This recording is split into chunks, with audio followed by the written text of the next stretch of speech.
When I'm working with buyers in the Tampa Bay market, whether they are relocating here from another state or if they're just buying their first home in the area, flood zones are always something that comes up as an area of worry for the buyer, and where I find there are a lot of misconceptions, and rightfully so, because the flood zone that the house you're buying is in will affect whether you have to pay flood insurance on the home or not, and it can even affect the resale value of your home. So, in today's video, I'm going to break down everything that you need to know and understand about flood zones so that you can make an informed decision before you purchase a home here in Tampa Bay. My name is Celia. I'm a realtor here in the area, and I post videos every single week about buying houses in Tampa Bay and what it's really like to live here. So, if that content interests you, like this video and subscribe to my channel. Let's get into it. So, the big misconception here is that some homes are in flood zones and some homes are not. And that is not true. Technically, every single home here is in a flood zone.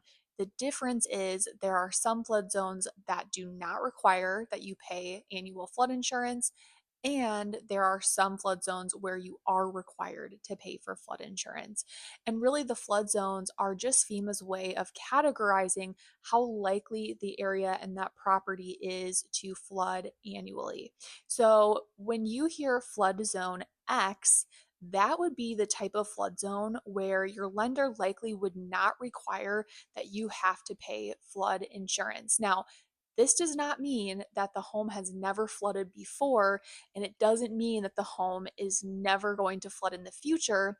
It just means that it's a lot less likely than other flood zones. And that's why a lot of lenders will not require that you have to pay annual flood insurance. Now, whether the home is in flood zone X or not, you should still be doing your due diligence of making sure you understand if the home has flooded before, because that is possible, and understanding, okay, so if it has flooded, what were the damages and how is that going to impact the value of my home and other updates and rehab that I might have to do later on if it hasn't been fully completed yet. The next flood zone that you will see when you are looking for a home here in Tampa Bay is flood zone AE.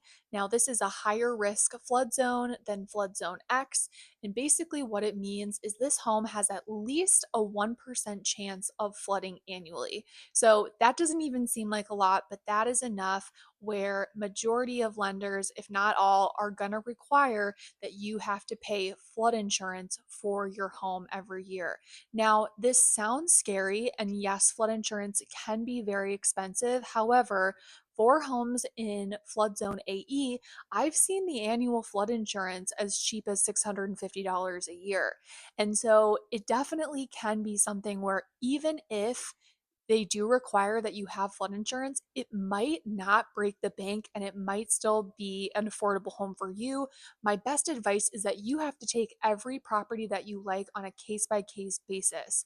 And if you like that property, do your due diligence, ask the seller, ask their agent an estimate of what they're paying for flood insurance, because that'll give you a pretty good idea of what you can expect to pay so you can make an informed decision of, is this going to be a financially good decision for me or not? Now, same thing with flood zone X. You should always do your due diligence in understanding if the home has flooded before and what those damages were before you put an offer in on that house. Now, the next flood zone that you are going to encounter on your home search here is flood zone VE. Now, flood zone VE is a much higher risk than X and AE, and this is typically the category that coastal properties are in. So, if you want to live right by the beach, then you might have to pay a pretty high premium in flood insurance every year because, of course, these properties are more likely to flood. And not only are they more likely to flood, but you have to take into account for insurance costs for damages such as wave damage and storm damage in general, because those properties are going to be the first things to be hit when there are hurricanes, when there are severe storms. And so for some people, if they've always wanted to live right by the beach, that is a cost that they're just going to have to pay. It's part of the price of living on a coastal property, but definitely something to be aware of when you're looking at your monthly payment and again deciding if that makes sense for you, because for some people, when they see those flood insurance costs, they might opt for something that is 10 minutes from the beach, where, yeah, they're going to have to drive instead of walk, but the flood insurance costs are much more feasible. Now, I want to clarify this because I have run into this conversation before. A flood zone is not the same as an evacuation zone. Flood zones are really used more so for insurance and construction purposes, where evacuation zones are used for understanding who needs to leave when certain storms are hitting. It's more surrounded around your safety and storm readiness. So, those are not the same thing, although it's important to understand both when you're purchasing a home. If you're going to be buying a home in the Tampa Bay market, here would be my best advice for you. Don't automatically rule out any home that's in a flood zone, which would require flood insurance.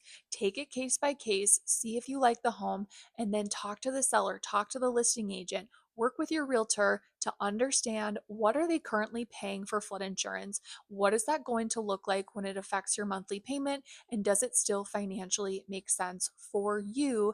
And with any property in this area, I would always recommend you do your due diligence in understanding if the home has flooded before and what those damages looked like, what has been done about it, because you want to make a well informed decision before you are at the offer stage. Before you buy a home here, you can also go on FEMA's website and just double check what that flood zone is. That's another piece of due diligence that I would always recommend, something that I'm always doing for my buyers, just to make sure that it's listed correctly and the Zillow or the MLS listing matches up with what the government has zoned. If you're planning on buying a home in the Tampa Bay area and you want support with navigating flood zones and all the nuances that come with purchasing a home in this area, I would love to help and support you throughout that process. The best way to get in contact with me is to text Tampa to 612-963-8420.